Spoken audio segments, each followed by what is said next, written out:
ওকে। আসসালামু আলাইকুম ওয়া রাহমাতুল্লাহি ওয়া বারাকাতুহু। এদেশে ইলিশ আমরা খাইতে পারি না। ইলিশ আমরা খাইতে পারি না। والله إيه من مرة فندق كده. ইলিশ আমরা খাইতে পারি না। আমাদের দেশে সামুদ্রিক মাছ আমরা খাইতে পারি না। রুই মাছ, তেলাপিয়া মাছ চাষ করে ফিট খাওয়া, পরিশ্রম করে ফিট খাওয়ায় আমরা রুই মাছের কেজি ২০০ থেকে ২৫০ টাকা, ৩০০ টাকা কেজি। আর তেলাপিয়া মাছের কেজি ১৫০ টাকা। যিনি ১৫০ টাকা কেজি। তো আমাদের দেশে ইলিশ মাছ আমরা খাইতে পারি না। দেখছেন নি কেমন জ্বালা? আমাদের দেশে ইলিশ আমরা খাইতে পারি না। কি এমন মাছ? সমুদ্রে পড়ছি, ইলিশ হলো জাতীয় মাছ। বই পড়ছি। জাতীয় মাছ যদি এতে, জাতীয় মাছ আমরা খাইতে পারি? খাইতে পারি না। একটা মাংস তো খাইতে পারি। ২,০০০ টাকা কেজি খাটাইতে পারবো। কোন বড় লোক দুর্নীতি করে যারা টেরোরিস্ট করে এরা খাইতে পারবো না ভাগ্নে? দুর্নীতি চুরি করে ডাকাতি করে যারা উপার্জন করে এরা খাইতে পারবো। আর সাধারণ মানুষ বিজনেস করে যারা এরা তো নাগালের বাইরে বুঝলি। তে আমাদের দেশে ইলিশ আমরা উৎপাদন সাগর থেকে উৎপাদন হয় একটা না ১০০ মন ইলিশ উঠছে আমি দেখছি। তে আইতে পারি না কেন? নিয়তে বরকত। আপনার বাড়ি যদি বৈঠক করেন, আমার উদাহরণ দেয় আমার বোনের বাড়ি হাউন করে আমার লিগে আগা হাউন ফাউন্ডা আগে হাউন ফাটা রুশ থেকে দূরে এমন বত্তা নেই বুঝলি। আর আমার নিচতলাত হাউন করে ভাগ্নে আমি হাউন পাই না। সত্য কথা, রিয়েল কথা। আমার বোনে অনেক সময় হাউন করে না, আমার দাওয়াত দেয় ভাই কালকে ভালো বড়া লোক দাওয়াত করছি তোর দাওয়াত। বোনে দেখছি রুস্ট কইরা এমন বত্তা নাই যেন আমার লেখা না। সত্যদের বত্তা করলে সত্যদের বত্তা বাড়া বুঝলি। আর আমরা নিচতলা থাউন করে নিয়ত তুলি বরকত না।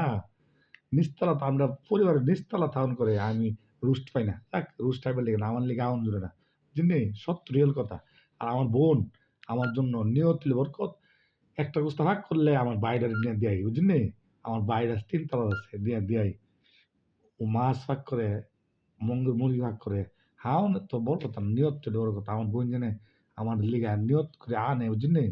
এটাই তো আমি বলছি। তাহলে আমরা একটা নে আমরা ইলিশ খেতে পারি না। আমাদের দেশে ইলিশ মৎস্য উপদেষ্টা ফরিদা ম্যাম আপনার কাছে আহ্বান করছি। আপনি এগুলো অভিযান দেন। আর জেলার আছে না এরা হলো বড় দুর্নীতিবাজ। আমি বলছি জেলারা ওনার জেলে নাই, অরিজিনাল জেলে নাই বুঝলি। আমি সাদাকে সাদা বলি, কালোকে কালো বলি, এটাই আমার দোষ। আমাকে বলে পাগল। আমার বাপ আমাকে পাগল বলে না, আমার মা আমাকে পাগল বুঝলি। সত্য কথা আপনি বলবেন, আপনি সমাজে পাগল হবেন বুঝলি। কি আপনাকে ভালো পাবে না। আর আমার বাগডির আছে আমার জন্য যা করতেছে বিরল বিরল। আমার বউর বোন জামাই ১২ সামনে হজ যাইব যাইতো না ভাগ্নি। হজের টাকা জমা দিছি নি, টাকা জমা দিছি আল্লাহ কবুল করবো। খেতে পারি না। হকালের টাকা একদম ইনটেক টাকা বুঝলি। ফেয়ার অ্যান্ড ফেয়ার টাকা বুঝলি। দুলা ভাই বাপের তোমার দাদার টিয়া দিছে না ৩ লাখ টাকা জমা দিছে দোয়া করেন। দুলা ভাই হলো সঠিক ব্যবসায়ী। আর এই পৃথিবীটা আছে না ও ক শ্রেণীর লোক দিয়ে জানেননি পৃথিবী ঠিক আছে ৪ শ্রেণী। এক হলো অলি আর হলো হাক্কানি আর সঠিক ব্যবসায়িক।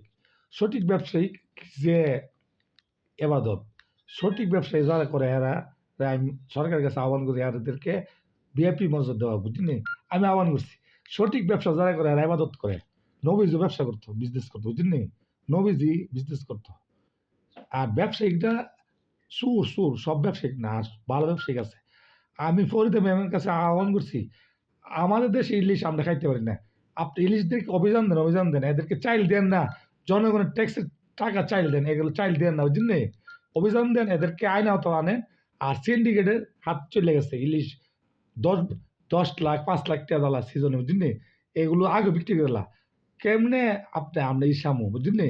ওপেন বাজার তো বিক্রি করতে হবে না। ওপেন বাজার বিক্রি করলে ইলিশ আমরা ১০০ টাকা ৬০ টাকা যাইতে বুঝলি। এরা তো ও জাল ওঠার আগে এরা কিনালা বুঝলি। জাল নদীর যাওয়ার আগে জাল কিনালা ও সিন্ডিকেট ছাত্রলীগ যুবলীগ বুঝলি। এদের কারণে আমরা ইলিশ খেতে পারি না। ফরিদা ম্যাম আপনার কাছে আহ্বান করছি এদেরকে অভিযান দেন, এদেরকে তল্লাশি দেন। এরা চুর দুর্নীতিবাজ। আপনি ভালো থাকেন। আসসালামু আলাইকুম।